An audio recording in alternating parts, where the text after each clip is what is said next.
What's up and welcome back to my channel. It's the one and only Aesthetically Dope. And in today's video, I'm going to be discussing how I got my first design client and I charged them $6,500. So let's just go ahead and get into it. So for those of you who are new here, my name is Chelsea. I am a professional photographer, web designer, and digital content creator. I also have a day job and I'm a full-time student. And I really like to get on YouTube and show small tutorials or things like that that have to do with some free resources such as Canva. Probably made more videos than I have actually put up, but that's a topic for another time. Okay, so let's get into the meat and potatoes of why you're here. That is how I got my first web design and logo design clients. First thing I want to tell you is not to quit your day job. If you have a job where you are interacting with other people, then you have networking opportunities. Networking opportunities for a lot of people are few and far in between because they work all the time. And we're in the generation of work until you're old and you die. And that's it. But instead of seeing that as a negative, try to see it as a positive, because I know for me, my client was brought to me because I help maintain our websites. I built our websites and I design a lot of the ads that we place with other organizations because I work for a nonprofit for my day job. The next tip is going to be get off of YouTube. I fell victim to the YouTube trap too, where I kept watching YouTube videos, but I wasn't actually creating. And I will link down below some resources that are going to help you when it comes to learning how to create. One of the resources I like to use is Figma. Another one is not well known at all, and it's called, I believe, Standout Digital. And the reason I mention it is because you're actually able to embed code into the website. So it helps you if you pay, it's like $100, and you can build an unlimited number of websites. I don't think I would use it for clients, but I would definitely use it for trying to learn how to create, especially if you want to use a template-based something and then actually code those templates, because you're able to do that on there as well. My next tip is to be confident. If you're not confident in your ability to do the job that you're telling the client that you're able to do, they're not going to hire you.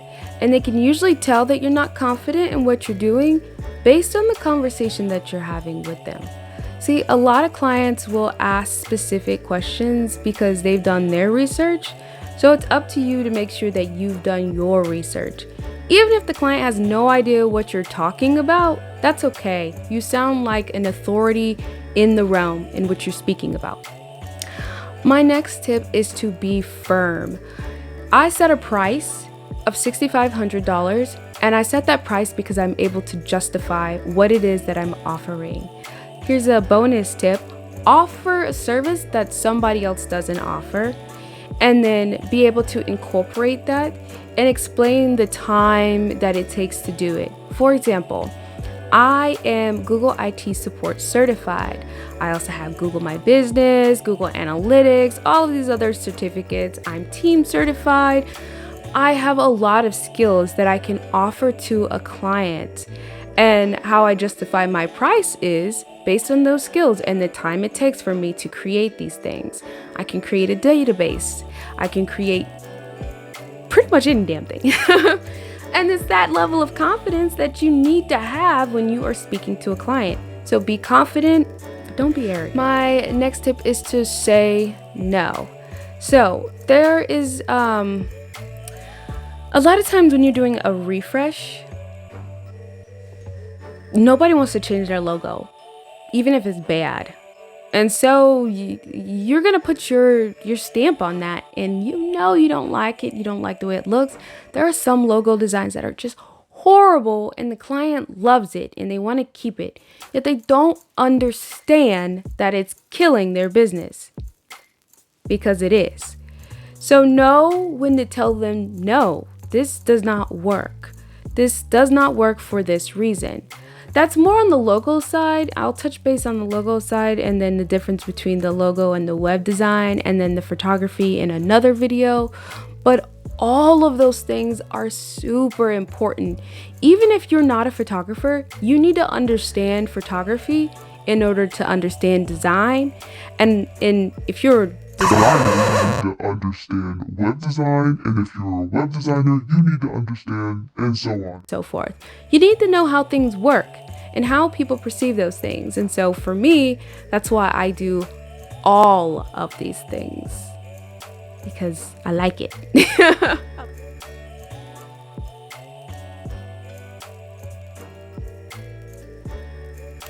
Bonus tip number 1. Stop undervaluing your work.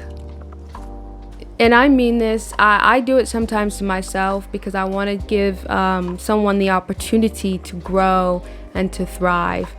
But I've gotten to a point where I have to eat, and I can't eat nothing. If you are someone who does photography specifically, exposure ain't shit.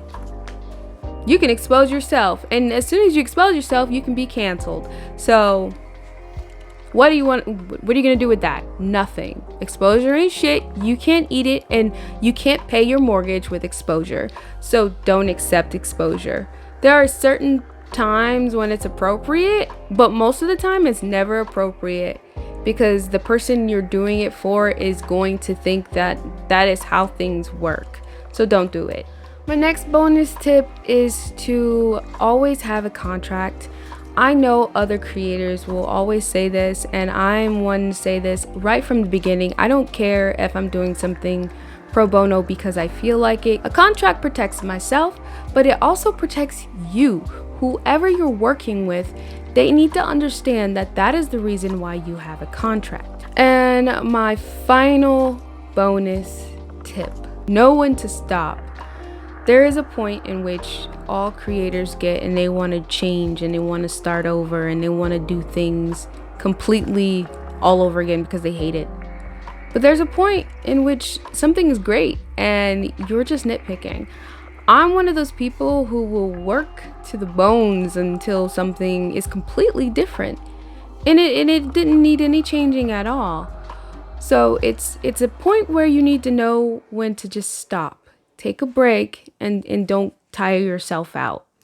Alright guys, thanks so much for watching. I wanted this video to be kind of the gist of it. I will be making another video here shortly, giving the long rundown on my history with web design, logo design, and photography.